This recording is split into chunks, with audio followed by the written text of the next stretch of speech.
بسم الله الرحمن الرحيم وبه نستعين ثم الصلاة والسلام على سيدنا ونبينا أبي القاسم المصطفى محمد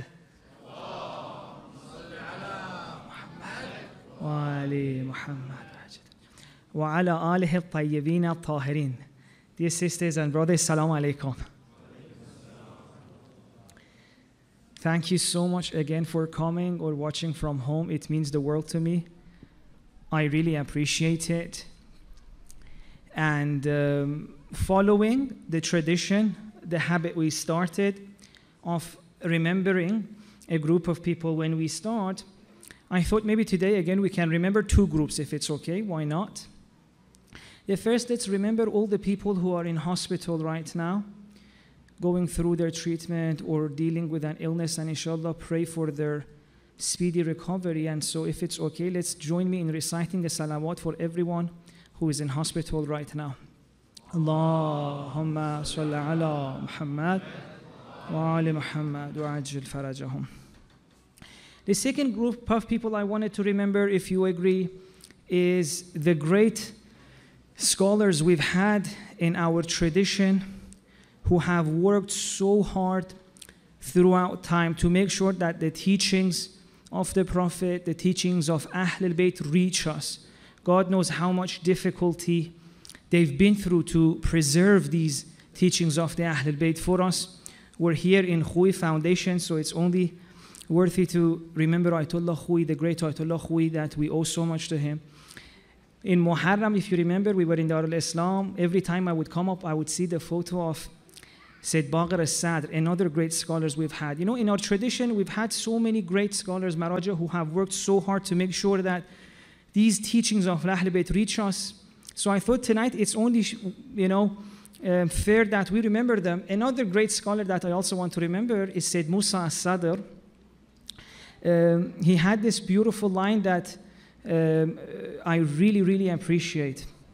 He believed that religions have come to help humanity.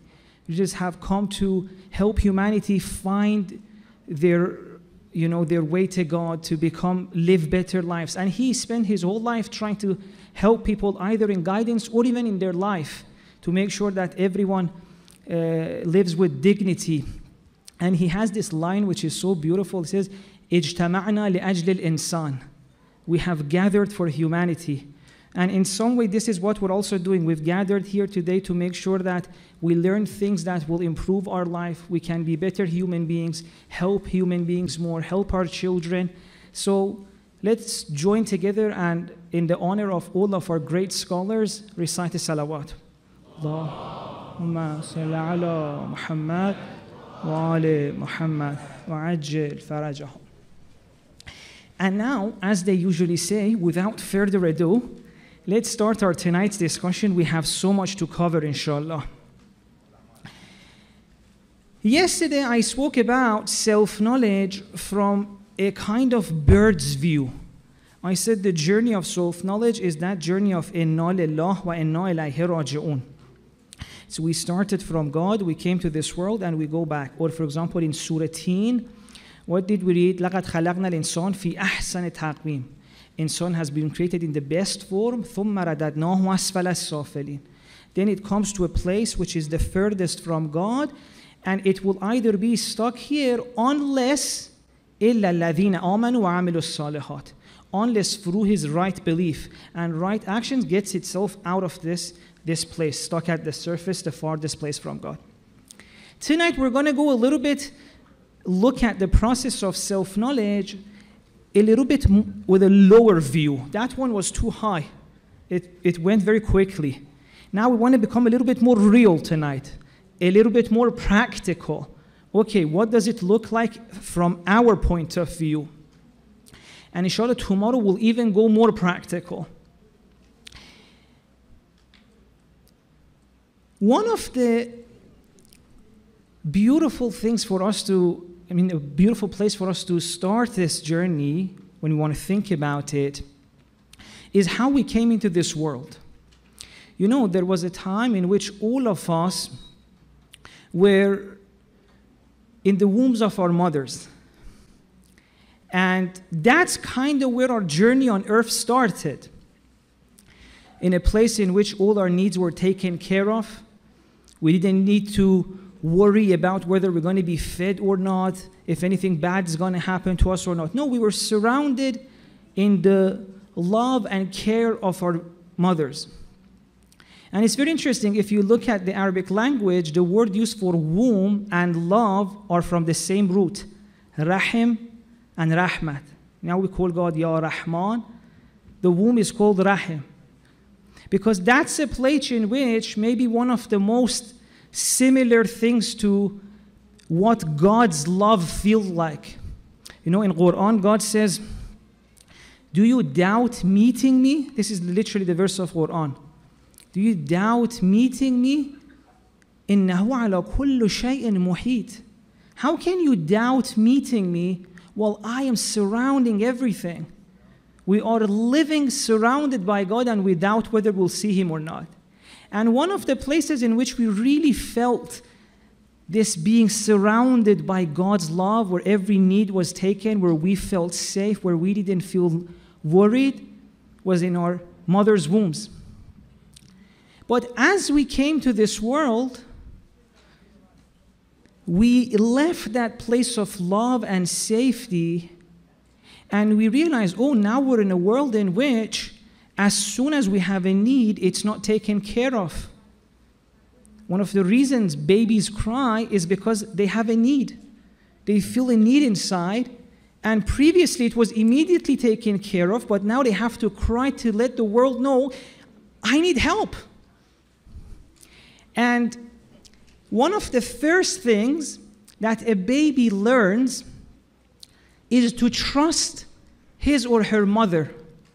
You know, many of you have either had children or are having children, or maybe in a few months you will have. Once your beautiful baby comes out and is born, you'll see that the first few weeks, or maybe even the first few months, as soon as mommy goes, it starts crying. Even sometimes mommy is there, just the baby can't feel her, baby starts crying. And you wonder why? I fed you, I did everything. Well, the thing is, it still hasn't learned to trust that even when it can't see you, you're still there. It hasn't still learned to trust that when you disappear, when you go out, you will come back and take care of her when she needs you. So the first thing they say the child learns is to trust that even when I can't see mom, she's there. She's going to come back. She won't disappear. She will take care of me. And most of the things that happen to us later on in life, most of the ways we find it difficult to go in the world is because of some issue with gaining that trust. And I want to say that this is something that happened to all of us. And Imam Hussein in Dua Arafah, it's so beautiful. Imam Hussein tries to look at this story of our birth at a deeper way. Imam says, see, what happened at the moment of birth for us, it wasn't just that now we needed to regain faith that our mother will take care of us. No. We had to learn and regain this trust that God will be there to take care of us. Imam Hussein in Dua Arafah does something so beautiful. Honestly, read Dua Arafah once, not for the thawab, but to understand. And he tells the story of our creation. He says, see, even before you came into this world, God started loving you. You were surrounded by God's love. And then it even says, when you were born, it was God who put your love into the hearts of your caretakers. But the thing is, as soon as you came into this world, you couldn't feel it anymore. And so he says the whole journey we have in our life is to regain that feeling that we can trust God. To regain that feeling that there is someone to take care of us. The same cry that your 2 months baby, 2 weeks old baby does when you're moving a little bit, We may stop crying like that, but internally we are crying our whole life because we still don't feel that we are taken care of. We still don't feel that even though God is surrounding us, that He is going to take care of our sustenance, everything, we still don't feel that. We get scared. We need to feel love, even though His love is there. So Imam Hussein says our whole journey now is to regain that trust and find God's love. Feel it, it's already there. So in this view, you're no longer just in your life following religion to seek God's pleasure. No. You're following religion to find and feel that God's love which is already there for you. In the same way that the baby needs to trust that mommy loves her. And as we said, if we don't do this, all sorts of problems that happen to us is because of this. If we find it difficult to make friends, if we find it difficult to start a relationship, to go at a workplace which is a little bit difficult, maybe people are not nice to us, all of this is because we don't feel safe enough. Hope, what is the way? What happens is when we realize this is the situation and that we need to feel that safety and love and connection to God, everything starts to change. You know, there's that beautiful line that they say, when a student is ready, the teacher appears. And I read in a book something even nicer. It says, when the student is ready, teachers appear everywhere. Everywhere you look, you see someone teaching you.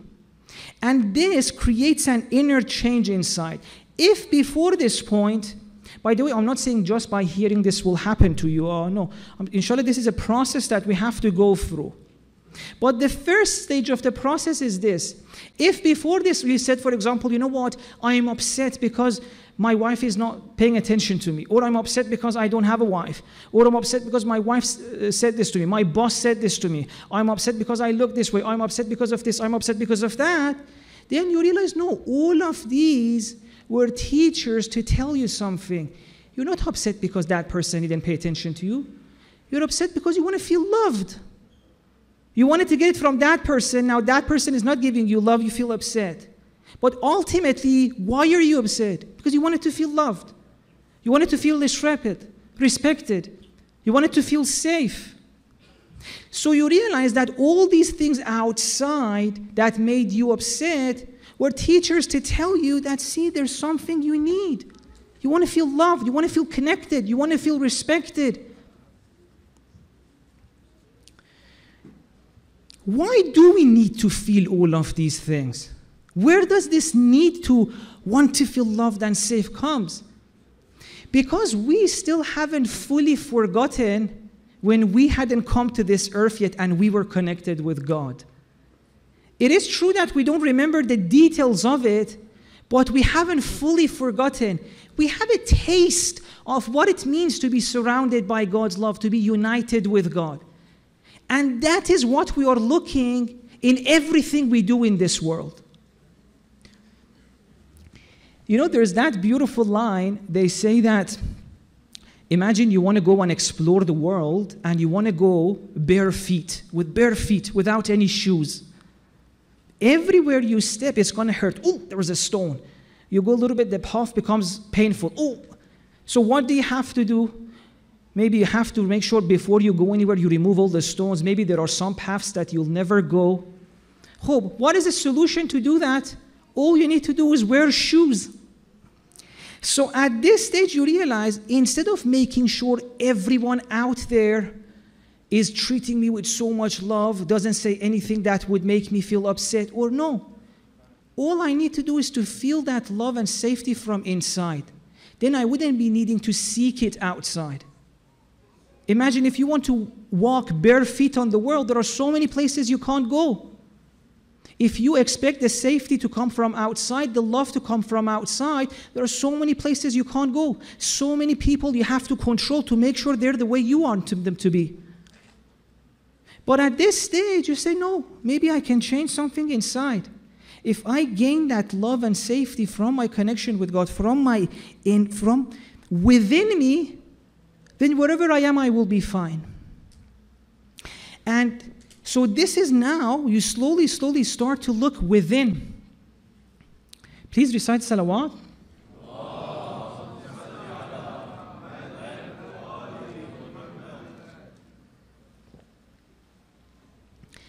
As you do this, by the way, inshallah, later on we'll speak about tomorrow maybe, that how to do these, and like this takes time. I'm not saying like tonight this is going to happen. We're just going through the stages. As you do this, slowly you become more in touch with yourself. Because see, before this stage, all your attention was outside. I'm upset because this person treated me this way, so in order to fix it, I need to fix them, do this. Our whole attention was outside, with forgotten inside. So now slowly, we become more in touch with ourselves. We learn, for example, that inside us there's such a world. If before this, for example, we just felt low, we just felt sad, and we didn't know what that exactly means, now things become more clear for us. Okay, am I sad? Am I angry? Am I experiencing sorrow? Am I regretting that I maybe missed some opportunities? Which one is it? Right now we just say I'm sad. Okay, which one of this is? Things become more clear for you. Another thing that happens is that you realize, oh, it seems like I have certain view of myself, a fixed self-image that maybe it's okay to change. What do I mean by that? At some point in our life, all of us, we form a view of ourselves and we feel like that is who we are. And everything that doesn't match this rigid, rehearsed self-image, we ignore it. We can't see it. For example, if a man thinks that, oh, I'm a strong person and strong means that I should never cry, whenever he feels like he has to cry or he feels like he needs to show a little bit vulnerability, because that doesn't match his self-image, he ignores that. He literally ignores parts of himself because it doesn't match the self-image he has created. Or how many of us, we have this self-image that I'm not worthy enough, I'm not worthy of love, I'm not lovable.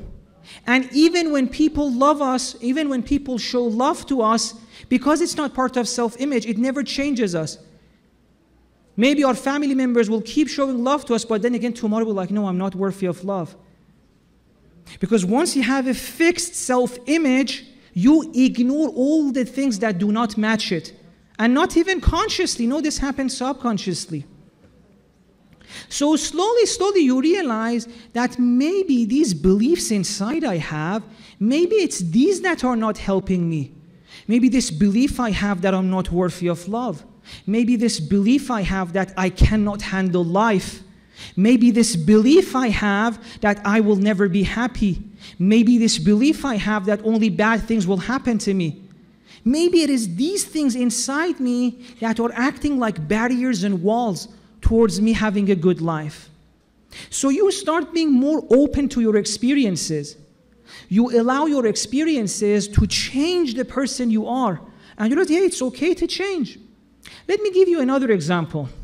Do you know many people, their view of what marriage is, what a relationship looks like, is formed as a young child looking at the relationship of either their parents or maybe their uncles, other adults.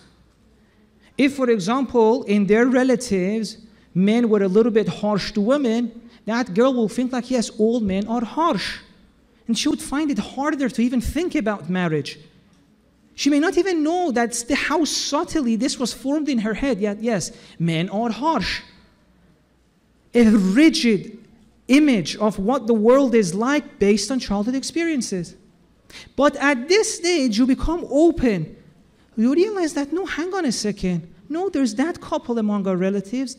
The guy is not harsh. So slowly, you allow that to come and change your worldview. Well, maybe marriage is something I could consider. Maybe all men are not harsh.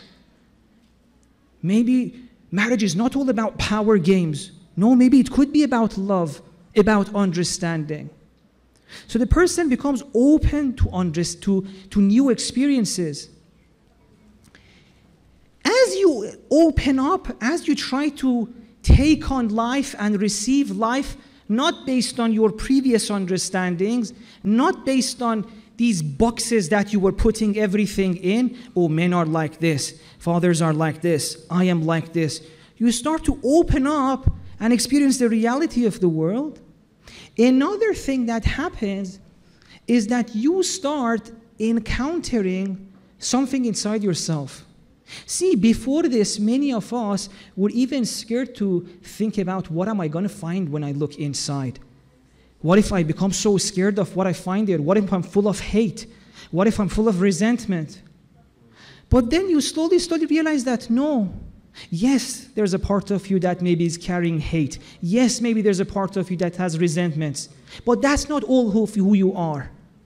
The deeper you go inside, you realize that no, there is also love. There's a part of me that doesn't hate but loves.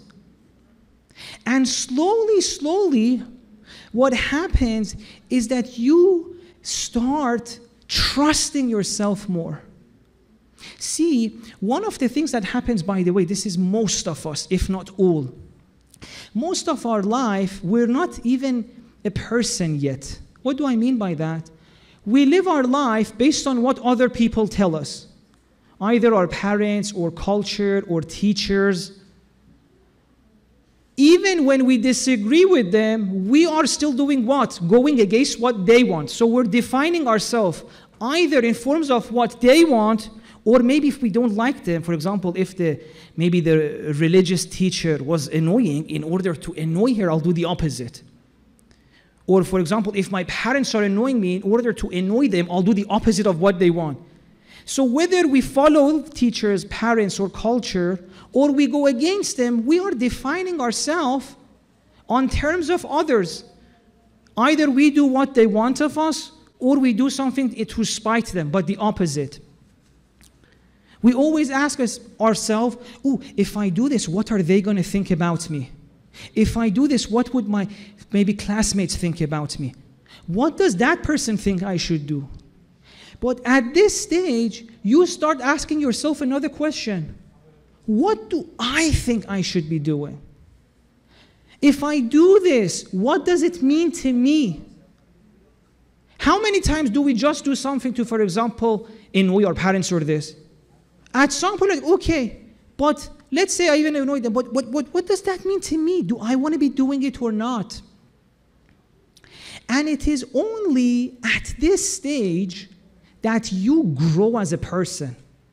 Do you remember yesterday we were speaking about this idea that insan, all of us, were Khalifa of God, but in potential, we're like a seed that can turn into an apple tree? It's at this stage when you start saying that I want to live life not on other people's terms.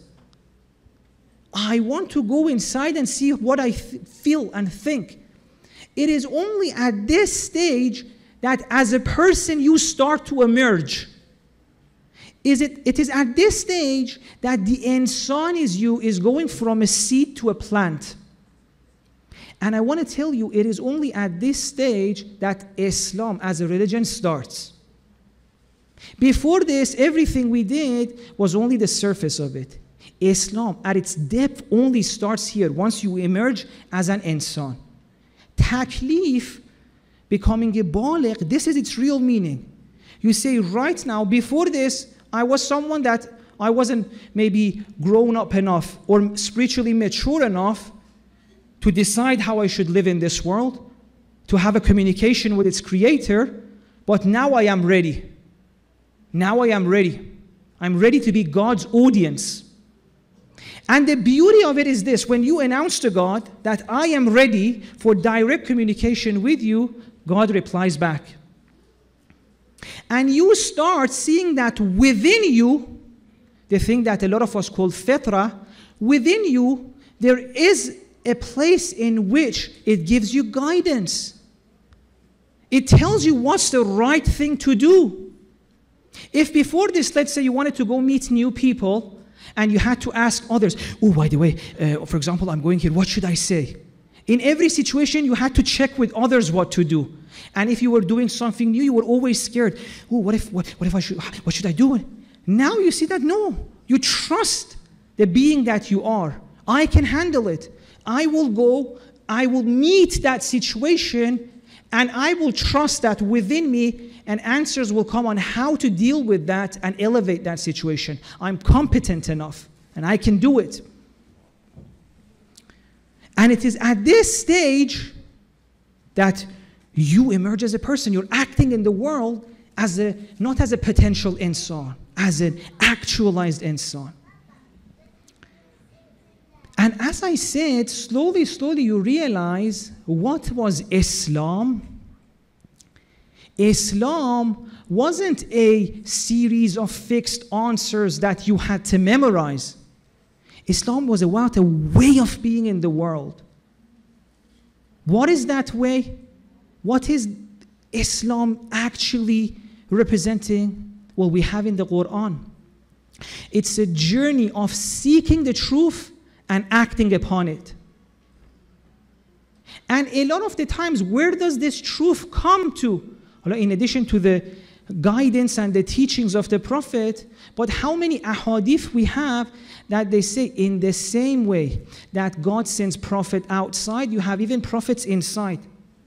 It means that God will speak to you directly. Imam Hussein in Dua Arafah mentions a very beautiful line. It says, وَأَوْجَبْتَ عَلَيَّ حُجَّتَكَ بِأَنْ أَلْهَمْتَنِي مَعْرِفَتَكَ. This is Imam Hussein alayhi salam. He says, God, the thing, for example, on the Day of Judgment, let's say, this is not that deep, but let's say on the Day of Judgment, if God tells you, for example, Javad, why didn't you live a good life? Javad, why did you make a mistake? Right? Then we're like, God, masalan, I didn't know. God wouldn't say that I sent you religions. Why didn't you act according to them? Imam Hussein says, no, God will tell you something else. Didn't I inside you made you feel when something was wrong? Do you see the difference? Imam Hussein says God's ultimate hujjah upon us is that direct communication, that fitrah. That's even how we choose our religion. We study different religion and we see, this one matches more with my fitrah. It makes more sense. Imam Hussein says, وَأَوْجَبْتَ عَلَيَّ حُجَّتَكَ بِأَنْ أَلْهَمْتَنِي مَعْرِفَتَكَ. So on the Day of Judgment, God will tell you, see, before you were breaking her heart, didn't you feel inside that's not a nice thing to do? That inner direct communication with God. And Imam Hussein in Dua Arafah mentions 5 ways in which God speaks to every human being. Either through a feeling or maybe through an event in their life. Well, we've spoken about Dua Arafah before, you can refer there. But at this stage, you realize that, Islam is a journey of seeking the truth and acting upon it. And a lot of the times, the truth comes inside. And God says, if you act according to the truth that you feel, the truth that you find inside yourself, الَّذِينَ جَاهَدُوا فِينَا لَنَهْدِيَنَّهُمْ سُبُلَنَا. Act according to what you feel it's right inside. I will show you the rest of the way. لَنَهْدِيَنَّهُمْ سُبُلَنَا. مَنْ عَمِلَ بِمَا عَلِمَ عَلَّمَهُ اللَّهُ مَا لَمْ يَعْلَمْ, as the hadith says. Once you act according to that part of it which you know, God will teach you the rest.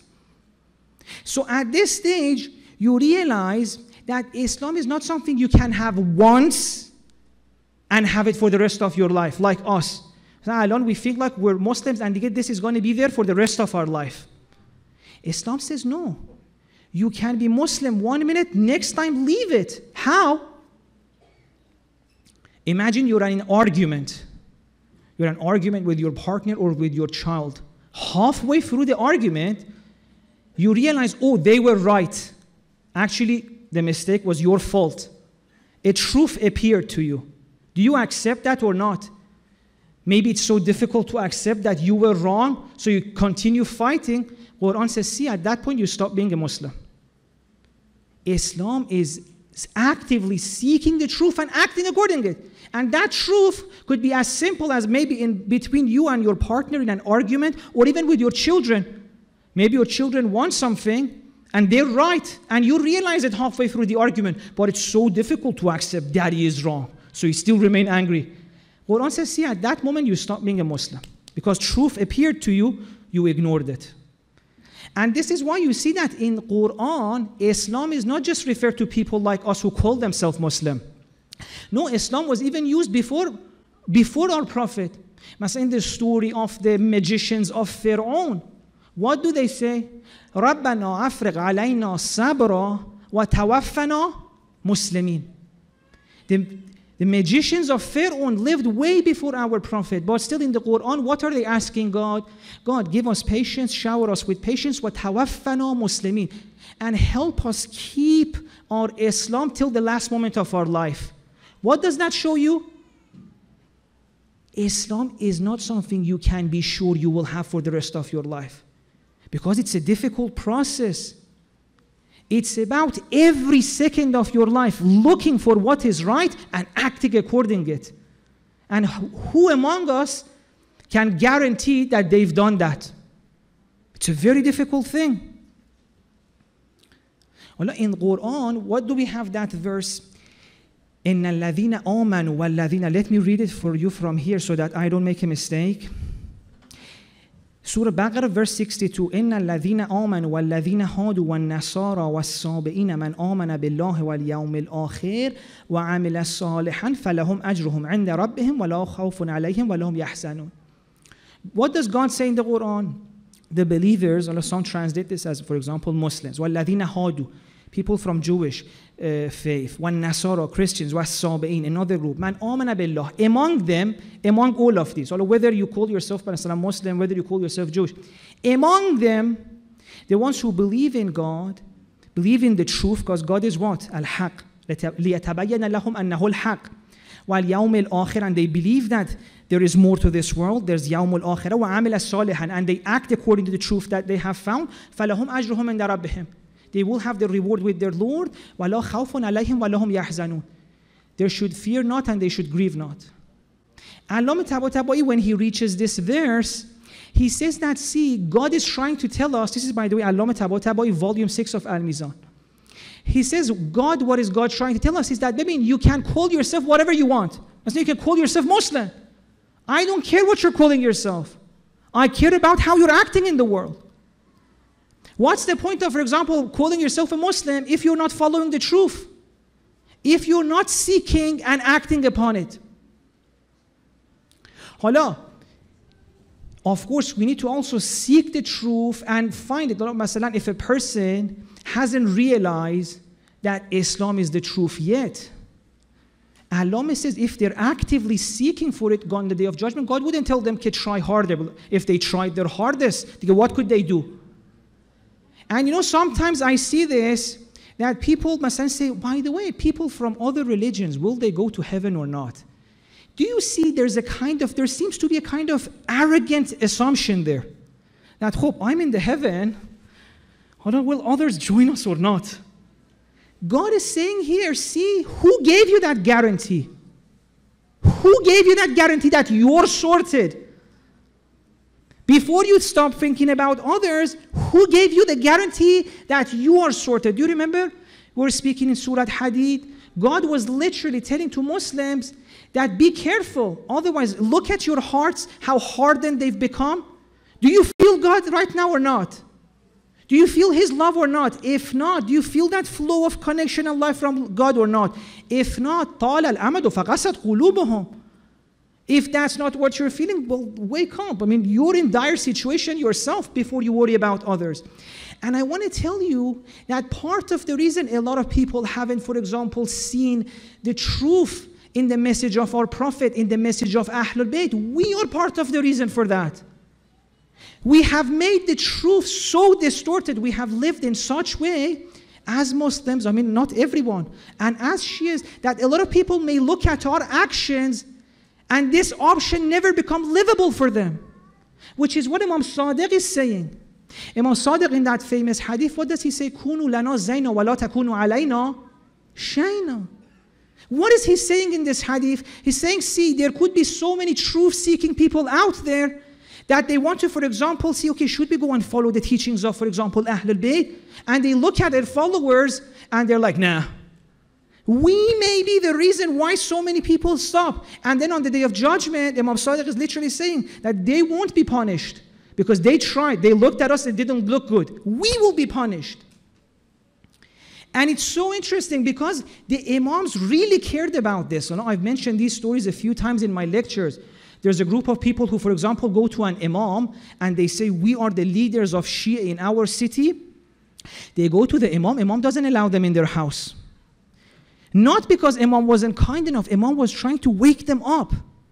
After a while, after a long time of staying in the city, and imam doesn't allow them in his house, I think it's Imam Reza, or maybe another imam, I'm mistaken, so I'll leave it like this. After a few weeks, they say, if imam doesn't allow us, we go back to our city, everyone will be like, hey, these are the leaders. It's going to be so embarrassing. Imam says, okay, let them come in. And then when they go in, you know what imam tells them? Imam tells them, see, don't call yourself Shia, call us Muhibbah, call yourself Muhibba of Ahlul Bayt. He says, see, Shia, and he mentions a few of the companions of Imam. Those are the ones who who showed the world who we are. You guys, for example, you love us. That's beautiful. But when you call yourself that we are the Shia of Ali and people look at you and they don't like it that much, you could be a Shia of Ali and go and cheat on your wife, or maybe have another relationship and your wife doesn't even know, or you're rude to your children, or you do this, or you lie, or you're angry, or you don't look like us. People may look at you and never come towards us. So, what were we talking about? Self-knowledge. We said at this stage, what happens is that you realize Islam is not something that you can say, I have it and keep it for the rest of your life. Every moment you have to be careful. It is such a high standard that they've given us. It is so beautiful if we manage to get there, but we also have to know that it requires a lot of hard work. Please recite salawat.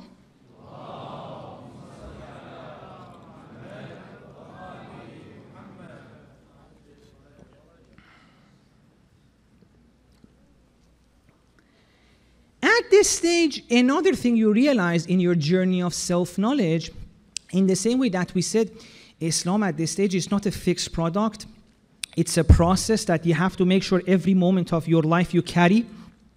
Every moment you look for truth actively and you allow the truth to change you. You realize that you are not a fixed self either. You realize that you are also a being in process. This is why some, for example, Hokama say that it's better to call us human becoming as opposed to human being. Why? Because our task in this life is to keep going through these changes. Do you remember yesterday what we were saying? That we are trying to be a mirror that reflects God. Well, at this stage you realize that as a mirror, maybe you can show God in a distorted way. You know how, for example, there are mirrors that may show you taller or maybe bigger?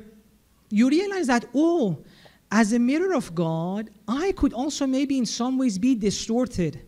So what I have to do is to look in the world for ways in which I'm wrong, and once I find the truth, incorporate that, change myself, and become a better mirror. So after all, I'm not that very fixed either. I'm a thing in process. I'm making myself with every decision. Let me give you an example. Imagine you were a kind of person that thought that this ADHD thing is something people have made up. Nah, people with ADHD, these children, they don't have an issue. They're lazy. Imagine if you thought this. This shows that in some way, the mirror you were to reflect God was distorted. Now, let's say either your own child or maybe a child of a friend of yours. You actually met a child, an individual with ADHD. And you realize that no, this child is not lazy. This is not something fake. This is an actual issue that this child is dealing with. In fact, this child could be more hardworking than any other child. See, you had a view of the world. You had structured yourself in a way that you understood this in a certain way. But now you are faced with the truth.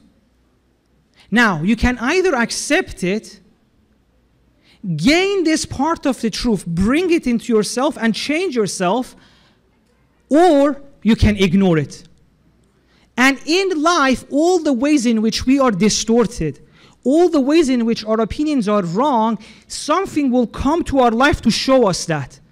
In the same way that maybe you yourself were blessed enough to have a child with ADHD, or maybe a friend of yours, and you met a beautiful individual like that yourself, and you saw how hardworking they are, that this is not at all about being with lazy, it's just the way the brain works. And we have to make sure we create an education that works for them. Once you realize this, you can decide whether I want to be a Muslim or not.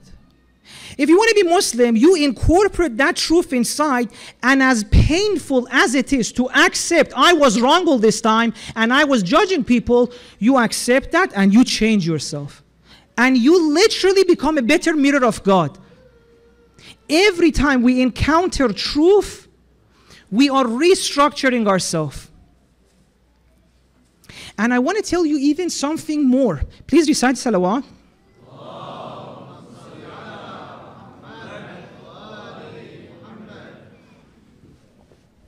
Every time you learn something in the world, a truth in the world, and you accept that, not just in your mind, but you allow that truth to become part of you and change yourself.